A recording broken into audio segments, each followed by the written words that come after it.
Hi everyone. Compartment के डर में बैठे हुए हैं, है ना। कोई भी जिसका भी कंपार्टमेंट आ गया है, चाहे वो केमिस्ट्री हो गई, फिजिक्स हो गई, मैथ्स या बायोलॉजी या कोई भी सब्जेक्ट का हो, तो दोस्त इतनी टेंशन लेने वाली बात नहीं है। जो चीज मैं आपको केमिस्ट्री के लिए बता रहा हूं वही आप फिजिक्स, मैथ्स, बायोलॉजी जिसमें भी आपका कंपार्टमेंट है उसमें अप्लाई करिएगा। जिंदगी आसान हो जाएगी, पास हो जाओगे, अच्छे नंबर से पास हो जाओगे। ठीक है, तो ये चीज आप ध्यान रखें। और इसको ना बहुत ज्यादा तुम वो मतलब अरे सर अब क्या होगा मेरा, मुझे पता है जब मेरे साथ के भी एक दो स्टूडेंट्स थे, मतलब साथ के बच्चे थे, तो उनकी भी कंपार्टमेंट आ गई थी, तो बहुत ज्यादा डिप्रेशन में चले गए थे। अरे मेरी कंपार्टमेंट आ गई है कि क्या होगा क्या होगा। बट कुछ नहीं, आज वो अपनी जिंदगी में अच्छा कर रहे हैं कंपार्टमेंट को। अब वो हंसते हैं कि यार इतनी टेंशन ले ली। तो आप लोगों को इस चीज को ना इतना शॉर्ट उसमें नहीं लेना है कि यार क्या होगा मेरा। एक लॉन्ग टर्म में सोचिए, कुछ नहीं है, एक्सपीरियंस है, निकल जाएगा। आप भी सीखोगे यहां से कि दोस्त कभी भी कोई भी एग्जाम को हल्के में नहीं लेना है ना। तो जिंदगी सिखा गई है, तो मैं जल्दी सिखा गई है, अच्छी बात है। यही चीज अगर तुम्हारे साथ मास्टर्स में या बैचलर्स में होती तो कहीं ना कहीं तुम कोप अप भी नहीं कर पाते, क्योंकि वहां पे इतने सारे एग्जाम्स होते हैं। मान लो तुम्हारे 4 साल में ऑलमोस्ट 45 एग्जाम्स होते हैं, तो उसमें अगर तुम फेल हो जाओगे तो वो कोप अप भी नहीं हो पाता। यहाँ पे चीजें तुम्हारी इजीली सॉर्ट हो जाएंगी, तो टेंशन लेने वाली बात है नहीं, है ना। अब आ जाते हैं सीधे मुद्दे पे, क्योंकि अपना सब्जेक्ट केमिस्ट्री है। तो केमिस्ट्री में कैसे अपन को पास होना है, मैं सिर्फ यहाँ पे पास कराने तुम्हें नहीं आया हूं कि भैया थ्योरी में तुम्हारे 23 में से ऊपर ले आ, नहीं। मैं तुम्हें बात कर रहा हूं थ्योरी का एग्जाम में 70 में से एटलीस्ट 45, ठीक है, मैं तुम लोगों के एटलीस्ट 45 मार्क्स लेके चल रहा हूं, क्योंकि मेरा मकसद सिर्फ और सिर्फ तुम्हें पास कराना। क्या अरे चलो पास हो गया निकल गया, है ना। मेरा वो मकसद नहीं है। मेरा मकसद है कि तुम्हारी जो मार्कशीट है, तुम्हारी जो डिग्री लिख के आए, उसमें एटलीस्ट इतना तो लिखा हो कि इतनी परसेंटेज बन रही है। परसेंटेज जो है वो एटलीस्ट 70+ तुम्हारी चली जाए तो अच्छा रहेगा, है ना। बाकी सब्जेक्ट्स ठीक है, तुम जस्ट पास हो, बॉर्डर लाइन पे हो, उससे फर्क नहीं पड़ता। इसको थोड़ा सा और बेहतर कर लेते हैं। तो पहली बात तो अपने दिमाग से ये निकाल दीजिए कि पास होना है सिर्फ, नहीं। अपन को केमिस्ट्री में अच्छे नंबर से ही पास होना है। मिनिमम 45 मार्क्स आउट ऑफ 70 चाहिए, ठीक है। इसमें मैं तुम्हारे प्रैक्टिकल के मार्क्स नहीं जोड़ रहा हूं, तो तुम सोचो कि मास्टर प्रैक्टिकल में क्या होगा, है ना।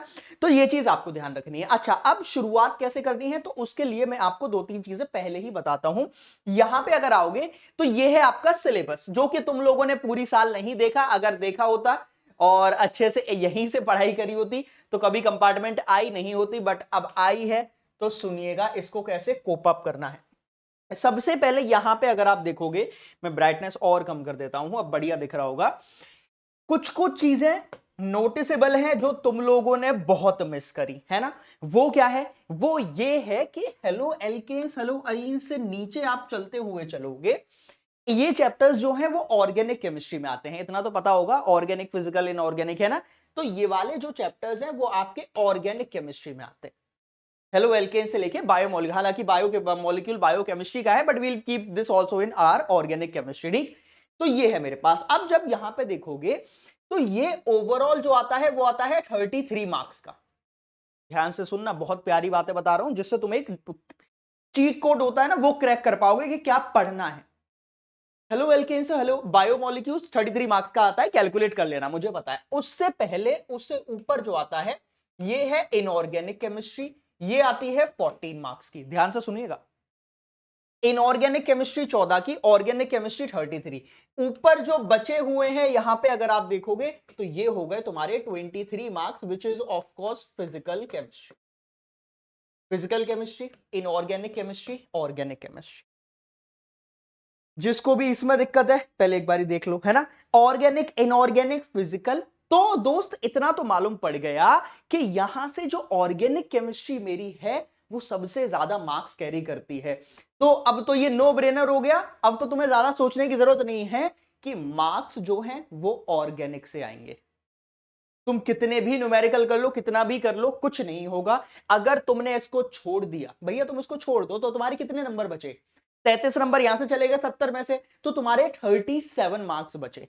और हमारा लक्ष्य है 45 नंबर लाने का, समझे। तो जो भी मेरे साथ यहां पे फेल हुए हैं वो इसी वजह से हुए हैं, क्योंकि उन्होंने ऑर्गेनिक पे कभी फोकस ही नहीं किया। उन्हें बहुत डर लगता था, सर बेंजीन आ गई है, फिनॉल की रिएक्शन किससे, कभी टॉलीन से अलग रिएक्शन शो कर रहा है, एसिटल्डिहाइड से अलग रिएक्शन शो कर रहा है। तो वो चीजें आपको ध्यान रखनी है ना। तो मेन फोकस ऑर्गेनिक पे रखना है। अब आ जाते हैं मुद्दे पे कि मास्टर पढ़ाई कैसे करनी है। ठीक है, सब हो जाएगा, सब अच्छे से करेंगे। पढ़ाई कैसे करनी है तो उसके लिए आप आइए कोरे कागज पे। सबसे पहला जो चैप्टर आपने पढ़ना है, ठीक है, क्योंकि तुम लोग थोड़ा बहुत तुम्हारा बेस हल्का फुल्का तुम्हें आता होगा, तो सबसे पहला जो चैप्टर आप पढ़ोगे that is aldehyde, aldehyde ketones and carboxylic acid. जो मैं बोल रहा हूं ध्यान से सुनना, ये मैं कुछ ऐसा ही कुछ भी बोल के नहीं चला जा रहा हूं। सालों की मेहनत से, सालों की उससे ये पता करा है कि हाँ भैया यहां से तुम्हारा ज्यादा मार्क्स कैरी करता है। तो सबसे पहले आप पढ़ोगे aldehyde ketones and carboxylic acid chapter. क्या पढ़ेंगे इसमें? सबसे इंपॉर्टेंट जो पेपर में आता है वो आती है एसिडिटी और बेसिसिटी। बेसिसिटी हालांकि मतलब जो बेसिसिटी वाला पार्ट है वो हालांकि आपका अमीन्स चैप्टर से आता है, बट आपको यहीं इस पे कंपैरिजन करना हुआ चलेगा कि एसिडिटी और बेसिसिटी कैसे काम करती है। ठीक है, ये कैसा वो कर रहा है भाई?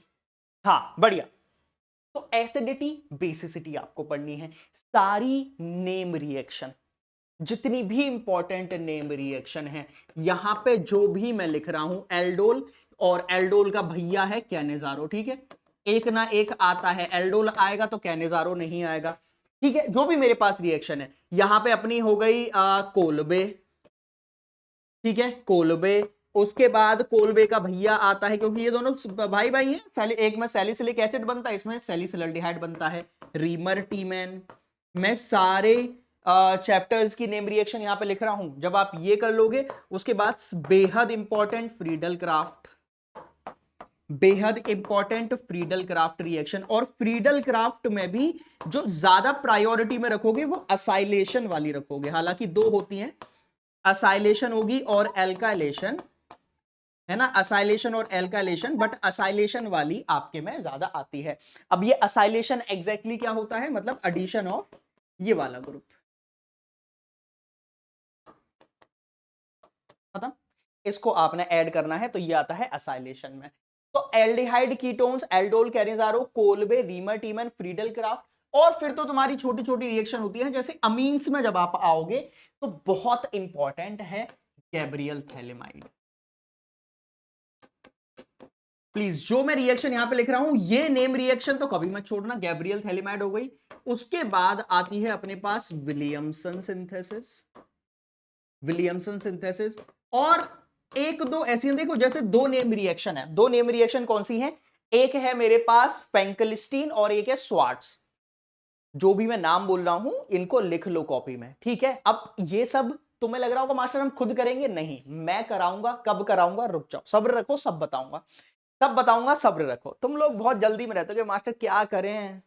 हम्म, आ जाओ।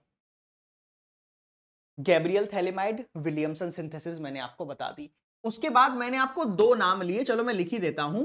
एक मैंने बोला स्वार्ट्स, एक मैंने बोला स्वार्ट्स, और इसी का भैया मैंने बोला फेंकलिस्टाइन या फेंकलिस्टीन, जो बोलना है बोलिए। दोनों ही हेलोजन एक्सचेंज रिएक्शन है, ये आपको करनी है।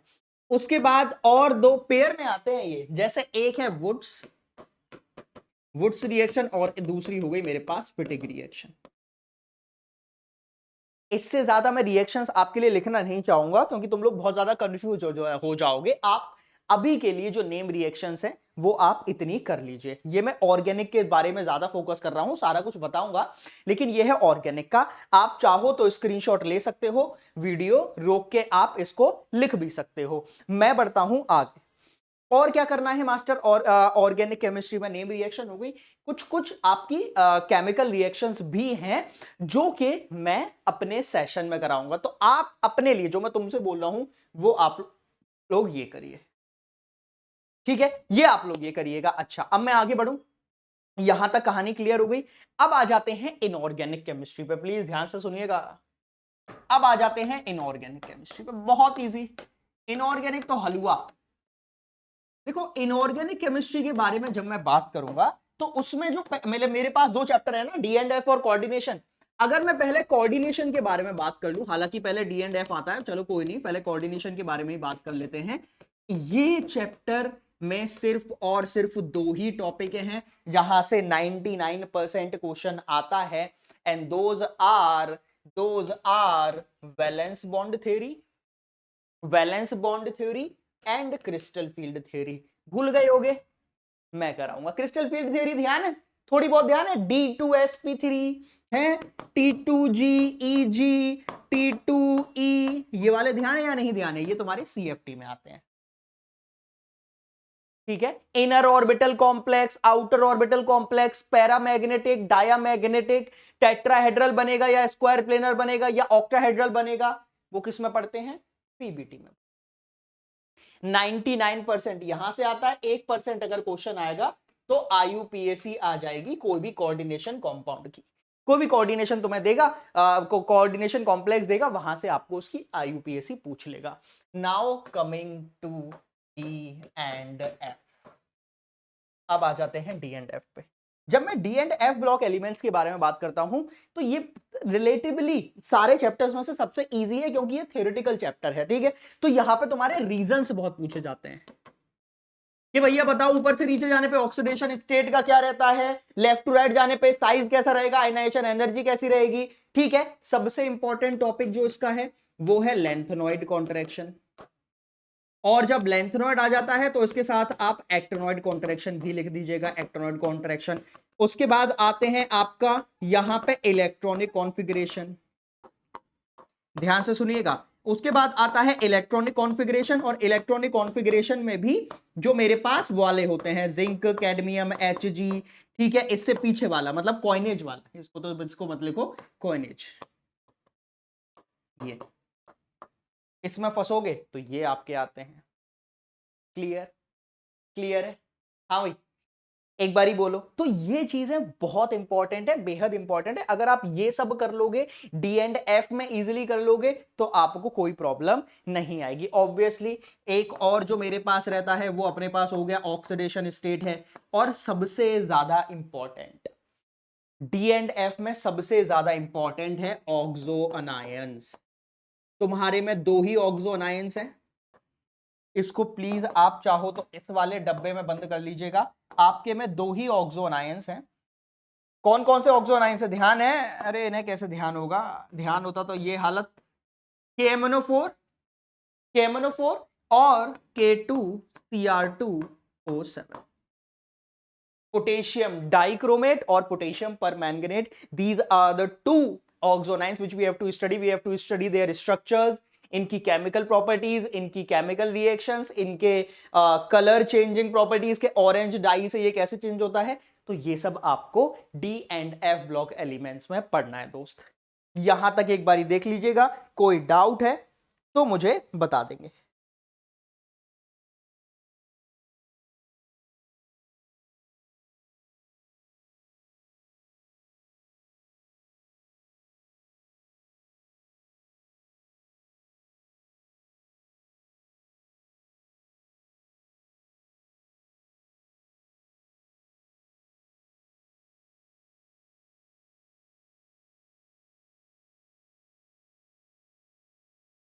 चल चल, क्लियर? क्लियर? यहां तक कोई दिक्कत, कोई डाउट है तो मुझे बता दो, और उसके बाद फिर मैं आगे बढ़ता हूं, है ना। इसके बाद फिर मैं आगे बढ़ता हूं। बढ़िया। अच्छा, अब आ जाते हैं फिजिकल केमिस्ट्री पे। सबसे मतलब अगर मैं बताऊं कि एक बार पढ़ोगे और पूरा आपका क्लियर हो जाएगा, है ना। अब आ जाते हैं फिजिकल केमिस्ट्री पे। जब मैं फिजिकल केमिस्ट्री के बारे में बात करूंगा, जब मैं फिजिकल केमिस्ट्री के बारे में बात करता हूं तो ऑब्वियसली सबसे पहले सॉल्यूशन आता है, और जब सॉल्यूशन है तो सॉल्यूशन में सबसे पहला जो टॉपिक है दैट इज अपने पास सारी कॉलिगेटिव प्रॉपर्टीज, सारी कॉलिगेटिव प्रॉपर्टीज, ठीक है। और एक टॉपिक बहुत इंपॉर्टेंट है जो तुम लोग हमेशा मिस करते हो, दैट इज अजियोट्रॉप। अब 2 टाइप के अजियोट्रॉप होते हैं, मिनिमम बॉइलिंग अजियोट्रॉप, मिनिमम बॉइलिंग अजियोट्रॉप, ठीक है, और मैक्सिमम बॉइलिंग अजियोट्रॉप। ये बहुत इंपॉर्टेंट है, इसलिए मैंने इसको अलग से ही लिख दे रहा हूं, है ना। Maximum boiling azeotrope. Colligative property आपको पता ही है, relative lowering in vapour pressure, elevation in boiling point, depression in freezing point, और मेरे पास ऑस्मोटिक प्रेशर, ये तो आपको पता ही होगा। वॉन्ट ऑफ फैक्टर बहुत इंपॉर्टेंट है, कुछ करो या ना करो, वांट ऑफ फैक्टर तो आप कर ही लीजिएगा, तो want of factor is pretty important. जब आपका वांट ऑफ फैक्टर हो जाएगा, ठीक है, और इसमें कहां पे आता है, जो आपके क्वेश्चन आएंगे वो नॉन आइडियल सॉल्यूशन से बहुत आते हैं। आइडियल सॉल्यूशन पे कुछ नहीं पूछेगा, नॉन आइडियल के ग्राफ। ये मैं कौन से ग्राफ के बारे में बात कर रहा हूं, ध्यान करो, तुम्हारे में मैं बिल्कुल रफ ग्राफ बना रहा हूं, तुम्हारे में ऐसे और ऐसे होगा, ऊपर से गया होगा, फिर ऊपर से गया होगा, ये वाले ग्राफ के बारे में मैं बात कर रहा हूं। देखा होगा कहीं तो, देखा देखा लग रहा होगा, तो ये ग्राफ है जो आपको करने हैं। Now coming to next chapter, that is electrochemistry. आहा, चैप्टर तो ये है, मजा तो इसमें आता है, फटाफट से इलेक्ट्रोकेमिस्ट्री सबको पता है। अगर इलेक्ट्रोकेमिस्ट्री आएगी, है ना, अगर इलेक्ट्रोकेमिस्ट्री आएगी, अक्खा पब्लिक को पता है, तो इलेक्ट्रोकेमिस्ट्री के साथ साथ मेरा सबसे पहला नष्ट को नष्ट कर दीजिए, नष्ट इक्वेशन आएगी। उसके बाद यहां पे गैल्वेनिक सेल में डेनियल सेल बहुत इंपॉर्टेंट है। डेनियल सेल को आपको पता होगा, जिसमें जो एनोड है वो जिंक होती है, दूसरी कॉपर होती है, ये वाला बहुत इंपॉर्टेंट, मतलब 1.1 वोल्ट जिसका निकल के आता है, भूल गए 1.1। अब इसी में आपके 3 केस भी बनते हैं, जिसमें आपका ई एक्सटर्नल वाला ग्रेटर देन होता है, इक्वल होता है, और ऐसा होता है 1.1 वोल्ट के। तीनों केस आपको आने चाहिए, बेहद इंपॉर्टेंट चीज मैंने आपको बता दी है, देख लो एक बारी। हाँ भाई, ठीक है, चलिए आगे आ जाते हैं। यहां तक क्लियर, नष्ट हो गया, डेनियल बाबा हो गए। अब ऑब्वियसली अगर मैं इलेक्ट्रोकेमिस्ट्री के बारे में मैं बात करूंगा, तो आपको यहां पे सेल का, है ना, इलेक्ट्रोड पोटेंशियल निकालना आना चाहिए। ट्रिक, इसकी ट्रिक मैं बताऊंगा। E naught cell is equal to E cathode minus E anode, वैसे तो अभी ये होता है, यही तुम यूज कर रहे हो, एथोड माइनस ई एनोड, बट आपको मैं सारा कुछ बताता हुआ चलूंगा। और फिर अपने पास सेल आते हैं, इलेक्ट्रोलाइटिक सेल, गैल्वेनिक सेल, जो सेल आएंगे, है ना, फ्यूल सेल, वो ज्यादा इंपॉर्टेंट हो जाता है। अब बिल्कुल एंड में जाते जाते इस केमिकल काइनेटिक्स तो आपको सबसे इजी, दो ही ऑर्डर हैं, जीरो ऑर्डर और फर्स्ट ऑर्डर, सिर्फ इतना करिएगा। और अरीनियस इक्वेशन प्लस अरीनियस इक्वेशन की एक्टिवेशन एनर्जी, खत्म हो गया तुम्हारा, खत्म हो गया। अब मैंने इतना सब लिखा है, तुम बोलोगे मास्टर ठीक है बता दिया, अब करेंगे कैसे, कैसे होगा, पढ़ाई भी तो करनी है ना। पढ़ाई के लिए आ जाओ राजा, ऐसे ही थोड़ी ना आया हूं कि आ गए बस, आओ इधर अपने चैनल पे आइए, क्लास 12 बाय अनअकैडमी। ऑब्वियसली यहां पे जब आप आओगे तो मेरा सेशन इस संडे दोपहर 12 बजे का लगा हुआ है। ये बेचारे अपने आप ही काम करने लग जाते हैं। ये रहा इस संडे, मतलब 6 जुलाई दोपहर 12 बजे से 8 घंटा, 10 घंटा, 12 घंटा जो लगेगा, अब हम अपन पूरा इसमें कवर करते हुए चलेंगे। क्लियर है सभी को? तो अभी के अभी सारे लोग जो यहां जुड़े हुए हैं, जाके इस वीडियो को लाइक कर देंगे, कि लाइक ठोक देंगे कि हाँ मास्टर हम लोग इस पे बने हुए हैं, और नोटिफाई कर लेंगे। क्लियर है? ठीक है। अच्छा, अब एक दो चीजें मैं आपको और एक्स्ट्रा बता देता हूं। यहां पे जब आप लोग आओगे, तो जो भी हमारे प्लस क्लासेस हैं उसमें बहुत बढ़िया, हेलो, जो भी मेरे पास यहाँ पे साथी जुड़े हुए हैं, जो हमारी पेड बैचेस हैं, प्लस क्लासेस हैं, जिस पर पैसा लगता है, वो तुम्हारे लिए 3 दिन के लिए फ्री है, 4, 5, 6। ठीक है, तो यहाँ पे अगर आप देखोगे तो 4th, 5th, 6th जुलाई आपके लिए, तो पहले पे क्यों करना है ना? पहले वही है ना कि पहले इस्तेमाल करें फिर विश्वास करें, तो पहले आप इस्तेमाल कर लीजिए फिर विश्वास कर लीजिए। ये सारी क्लासेस के लिए है, 6 to 12 सीबीएसई, है ना। तो ये इसमें आपके लिए सब मिलेगा, लाइव क्लासेस है, हम लोग आपको पढ़ाएंगे ही, और टेस्ट और सारा कुछ रहेगा। अभी एक्टिवेट करिएगा, डिस्क्रिप्शन में आपका लिंक है। ठीक है, तो ये 3 डे लर्निंग फेस्टिवल है Unacademy. Let's crack it.